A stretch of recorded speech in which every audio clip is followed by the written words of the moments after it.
കോഴിക്കോട് ജില്ലയിലെ മഞ്ഞപ്പുഴ രാമംപുഴ പുനരുജ്ജീവനത്തിന് കൈകോർത്ത ബാലുശ്ശേരി. പുഴയുടെ നീരൊഴുക്കിന് തടസ്സമാകുന്ന ചെടികളും മാലിന്യങ്ങളും നീക്കം ചെയ്യുന്ന ജനകീയ ശുചീകരണ യജ്ഞത്തിന് തുടക്കമായി. കെ.എം. സച്ചിൻ ദേവ് എം.എൽ.എ. ഉദ്ഘാടനം ചെയ്തു. സംസ്ഥാനത്ത് ആദ്യമായി ജലത്തിലൂന്നിയ സമഗ്ര വികസനം എന്ന ആശയം നടപ്പാക്കുകയാണ് ബാലുശ്ശേരി മണ്ഡലം. നവകേരള മിഷൻ, ഹരിത കേരള മിഷൻ എന്നിവയുടെ സഹകരണത്തോടെയാണ് മഞ്ഞപ്പുഴ പുനരുജ്ജീവനം സാധ്യമാക്കുന്നത്. മണ്ഡലത്തിലെ 5 ഗ്രാമപഞ്ചായത്തുകളുടെ ജീവനാഡിയായി ഒഴുകുന്നു മഞ്ഞപ്പുഴ. കാട്ടാമ്പള്ളി ചെമ്പോളിത്താഴെ നടന്ന ജനകീയ ശുചീകരണത്തിന്റെ മണ്ഡലതല ഉദ്ഘാടനം കെ.എം. സച്ചിൻ ദേവ് എം.എൽ.എ. നിർവഹിച്ചു.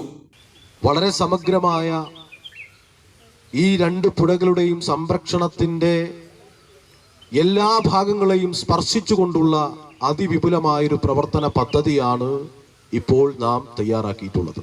200ഓളം പേർ ശുചീകരണത്തിൽ പങ്കെടുത്തു. ബ്ലോക്ക് ദുരന്ത നിവാരണ സേന, കൂരാച്ചുണ്ട് റെസ്ക്യൂ ടീം, ഹരിതകർമ്മസേന തുടങ്ങിയവർ യജ്ഞത്തിന്റെ ഭാഗമായി. പുഴ ഒഴുകുന്ന മണ്ഡലത്തിലെ 5 പഞ്ചായത്തുകളിലും ഈ മാസം ജനകീയ ശുചീകരണ പ്രവർത്തനങ്ങൾ സംഘടിപ്പിക്കും. ഗ്രാമ, ബ്ലോക്ക് പഞ്ചായത്ത് പ്രസിഡന്റുമാർ, ജനപ്രതിനിധികൾ എന്നിവരും ശുചീകരണത്തിൽ പങ്കാളികളായി. കൈരളി ന്യൂസ്, കോഴിക്കോട്.